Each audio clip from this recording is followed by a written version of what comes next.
Do you still want them? Yeah, that still fit.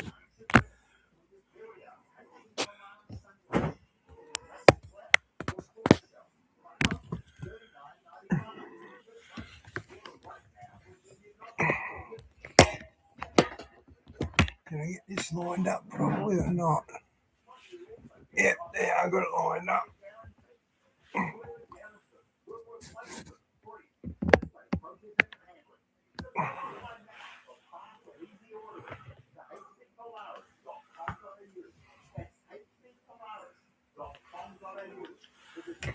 Okay, now we go on the stream.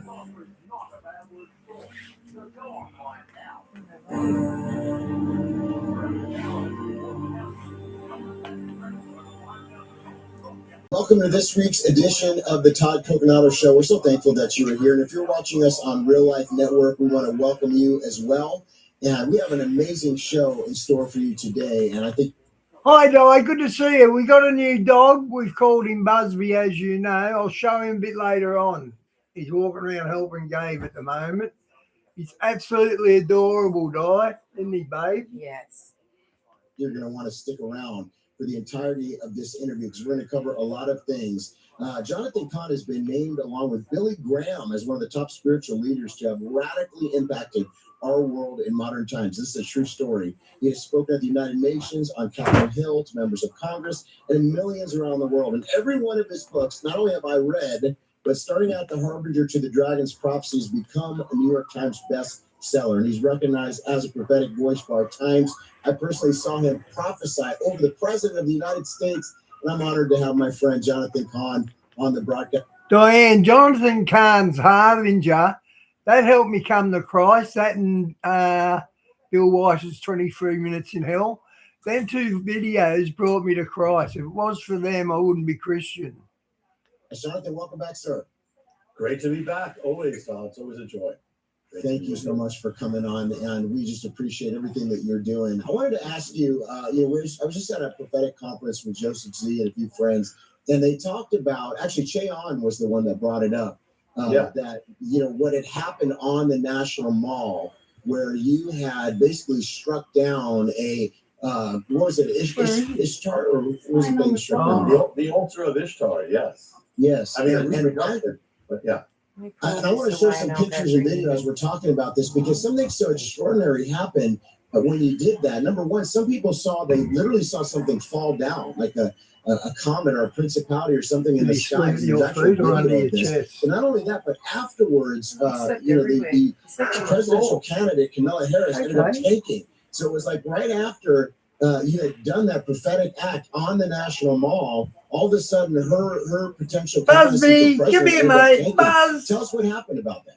Sorry, turn there. Yeah, this is this was the Million Women Gathering. It was before the election, and like less than a month before it, and it was on the National Mall, and it followed the return, which we had done 4 years before. And it's interesting because the return, we prayed about everything, that a real burden for the children, for the unborn. And that's like Moloch. We talk about. No, check him out. Where is he? Can you hold it so I can't see it properly? There he is. Look, there's my hand. Go up there. I'll get him. Look, there he is. Look at him. Look at his cute little face. Try and catch his face. Yeah, look at him. He's so cute. Hello, Diane. He just speaks to you, Diane. I don't know he can talk. Okay, I'll put it back up.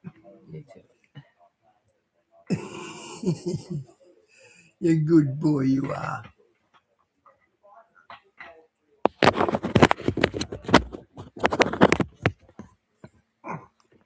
Uh-oh. Yeah. He's got to get used to that. German dogs, that dark trinity, that's Moloch. And that very day was the day, it turned out, that Donald Trump set in motion the nominating Amy Barrett for the Supreme Court, which was the deciding vote, which set in motion the overturning of Roe versus Wade on that day. And actually, he started on What colour did the vet exact say he hour. was? Brindle caramel. Diane, he's brindle caramel. He's really cute. He's really affectionate. For the exact minute, And the he's exact our doggy, second isn't that he, we sealed mate? it all, he said, I Yeah. said, go. You know, He's with a the good trumpets boy. and Trump opened his mouth and did it. So He's that calmed was down a the lot now, overturning hasn't he? of Roe versus Wade. And that was Mullet. But then when Lou Engle told me about the million woman gathering, it wasn't just women, but it was focused on that. Yeah, Diane, with Moo gone, the house was empty. Even the cat was lonely. So that's why we got a dog for Gabe and the cat. That's true, but I said, you know, Lou, this is Ishtar. You know, isn't it, you guys mate? got a You come to female us because goddess, you're you so know. pretty. And Ishtar is of Look at him. sexual immorality Look and how pretty he is. gender confusion and all these things that were taking over our culture. And, you know, Kamala Harris represented that as well. She represented abortion and she represented this whole agenda. And here's a woman. You know, so it's interesting, you know, got a woman running for president. You have a goddess, female, and then you have women, a million women. You know, so Esther, he said, you're Esther's. Well, Esther and Ishtar actually are linked together in the ancient roots. You know, it was like an antidote to Ishtar. I never knew that. Esther and Ishtar are the same people, basically. Wow. Well, same spiritual idea. So I said, Lou, I have to do. I believe this is what I have to do. You know, He's and 4 so months God old, gave, just turned 4 months old, the Di. altar of Ishtar, and at the end of near the end of the gathering, I came up there and we prayed for the casting out of this spirit. And the thing is that this spirit or this agenda had never been pushed back since it started in America. The gender confusion just kept taking over everything. And so we did it in faith, and we cast it. It's on video. I prayed, we cast it out, and then I took the sledgehammer and I brought it down, and it actually bounced up the first time. I said, Lord, we got to, you know, sometimes you got to keep fighting here. I said, Lord, you got to give me victory on this next one. I picked it up, brought it down, and the altar broke in two, smashed apart. And, you know, there was a wave release. And yeah, interesting because, and I can't, you know, I can't give all the verification. It was so strange what happened after, because that night is where things appeared on the internet saying we're seeing all these strange things over Washington, D.C. And one of them was Nah, Di, we got them little wee mats you use on the elderly in hospital beds. We got wee mats and we're teaching the wee there. And then like a slowly move them And out. slowly move them outside to finish with. crown descending, and it's interesting because Ishtar had a crown. Had a crown of 8. There's a thing called the Star of Ishtar. 8 points. Well, this had 8 points. Was coming down like a fire, like they coming down from the sky. And then all over the National Mall that night were army, police. It was covered, where people had there was never any explanation for it. And actually, you know, there's somebody who people put up videos saying they won't say what's going on. So strange, but so that happened. Things strange happened in the heavens. And then, as you said, less than a month later, came the election, and the woman with an ungodly agenda, by the way, whose name means goddess, right, was defeated, and this agenda that had never been rolled back was rolled back for the first time ever. Where on the very day of his inauguration, Donald Trump said, "From now on, there is the United States government recognizes there are only 2 genders, male and female."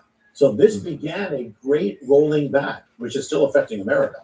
But amazing, you know, like God heard our prayers, and it was the whole time. So we turn, I mean, dramatically, the day that began the overturning of Roe versus Wade, and this, I believe God answered in the heavens. And it's interesting that you said what you said, because I haven't really talked about this in any interview.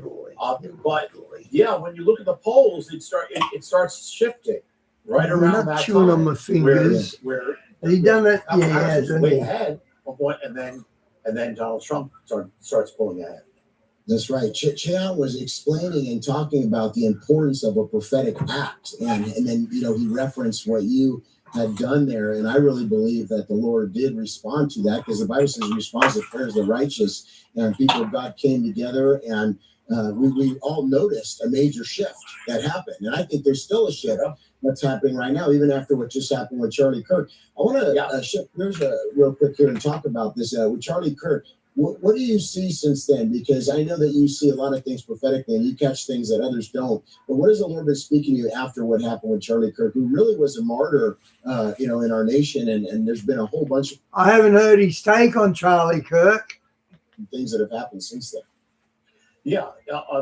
Really, it's actually not such a shifting of gears, because it goes to what we just said. Because what happened is we saw a real pushback in the spiritual realm.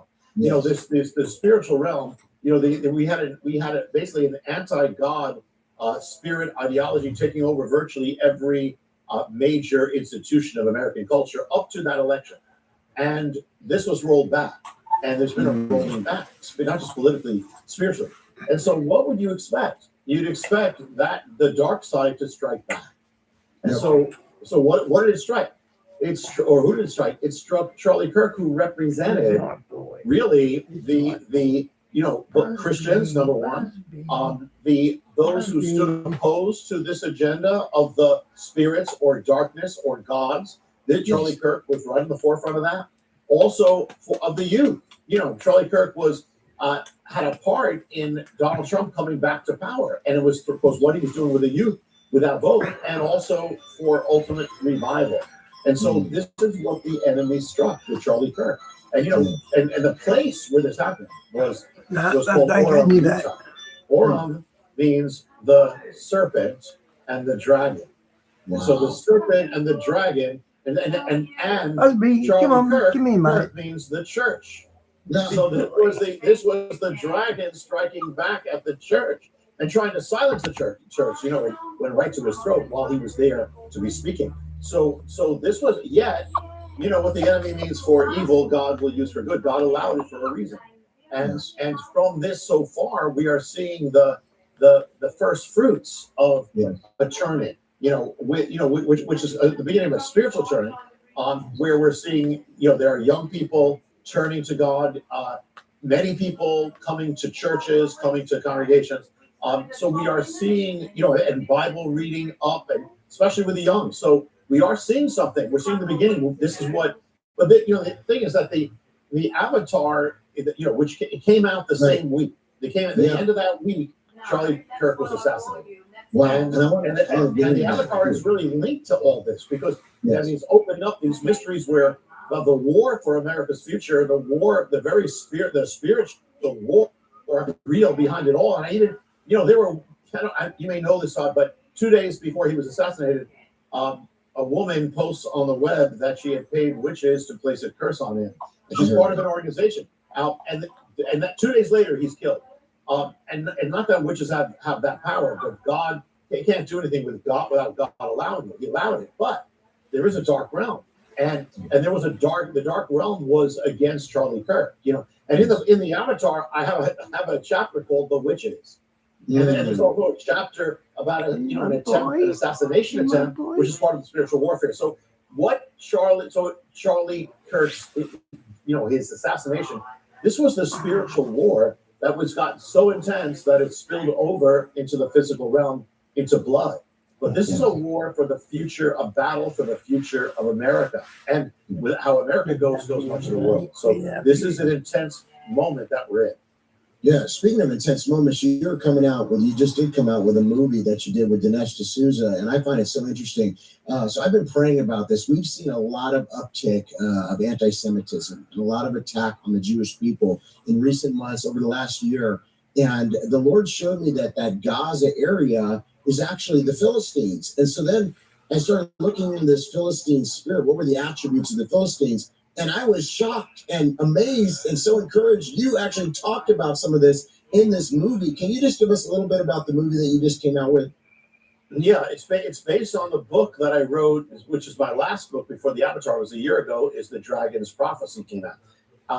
And one of the mysteries of this is that as God, the enemy is an imitator. And so God, whatever God does, the enemy tries to do. And so what did God do? God resurrected his ancient people and put it back in the world. So the enemy is seeking has sought to resurrect an ancient people as well that will war against God's resurrected people. And so it's an ancient enemy of Israel. Who were the ancient enemies? They were the Philistines. They were the perennial Philistines, Goliath onward. And so the thing is that the amazing thing is that, first of all, the word Palestinian in Palestinian or Arabic is not Palestinian. It's the word Philistine or Philistini. But it's clearly they're calling each other Philistines. That's number one. Secondly, where were they? They were in Philistia or Pilashet, which is today called the Gaza Strip. So, and the thing is that, now Gaza, the city is ancient, but Gaza Strip didn't when it came into existence? In 1948, the same year that Israel did. So the Jewish people, the children of Israel, returned to the land of Israel. The children of the people called Philistine returned to the land of the Philistines, and that is set up for everything we're just saying.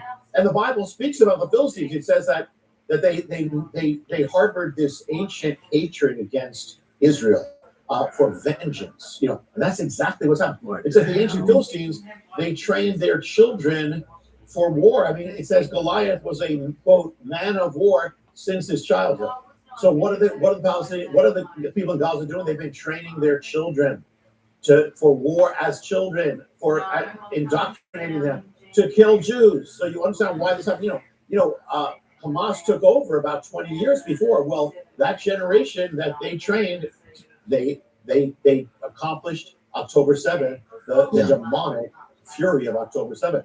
And even the Bible says that the Philistines used to invade the land of Israel. They would do raids, brutalize villages, and they would take Israelites hostage back to Turn off the Gaza YouTube. Strip. So, I mean, the whole thing is a replay, and the whole thing is part of this mystery. Listen, the enemy's going to use everybody he can. So he's going to use that. I mean, there's so many mysteries. So that's in the Dragon's Prophecy. The movie, The Dragon's Prophecy, just came out. It was in theaters, and it's right now it's streaming. I'll just say this: if you want to stream it or show it to your church or get the DVD, if you go to the Dragon's Prophecy Film.com. There's no apostrophe, but it's the Dragons plural prophecyfilm.com, and you'll see all that stuff there. Yeah, so he did a great job. He did a great job, and he got Netanyahu's in the film. In the Dragon's Prophecy, as did Mike Huckabee and others. That's amazing. And we can show it to our church if we want to. Yeah. Oh, that's amazing. We're going to do that. We're going to do that. And we need to support this film because this film has an amazing message that you need to understand. And I think you did an excellent